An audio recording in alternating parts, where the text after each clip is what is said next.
food ready, and while that's happening, we want to give you an opportunity to ask questions.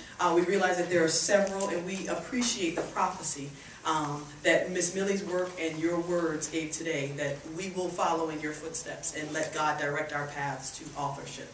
So let's celebrate that with an applause.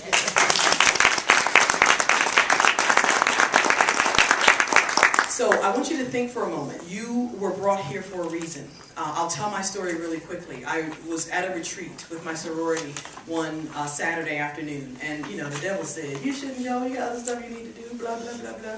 But I went because it was what I was supposed to do. And we had to do this introductory activity. And in introducing myself, I told about my herb garden, and I told about this book that I was going to write. Now, I have been writing this book probably my whole life, but something happened in my life that said, put the words on paper, because this time you're writing is about healing. So I said it out loud. I'm going to write a book. And I didn't get the email or see the flyers that Miss Millie had put out in the community. And one of my sorority sisters called me up one day, and I always tell people who love me that sometimes you just have to tell me what to do.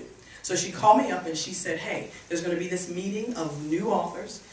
There's this lady that lives in the Bully Rock area. She's going to be hosting and supporting new writers, and you need to be there. I'm not sure exactly what time, but you be there at 2 o'clock. I know it's between 2 and 4.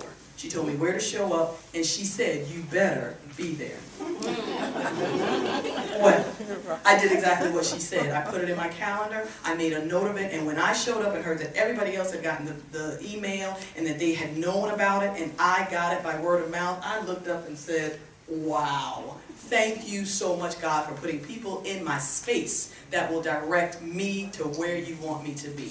And you are here for the same reason. You could have been someplace else. Those empty chairs, those folks are someplace else, but you are here. So what I want you to think about is, what is your question to David about his journey and about this work that is spiritual, but probably even more than that for you. So we want to entertain some questions, and then we'll obviously give you an opportunity to have something to eat and use that opportunity to get your book signed as well. Any questions from anyone?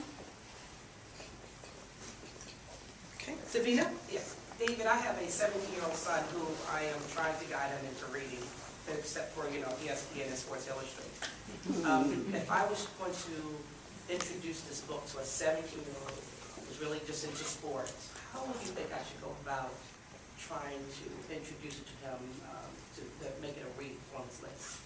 Well, first of all, I would read it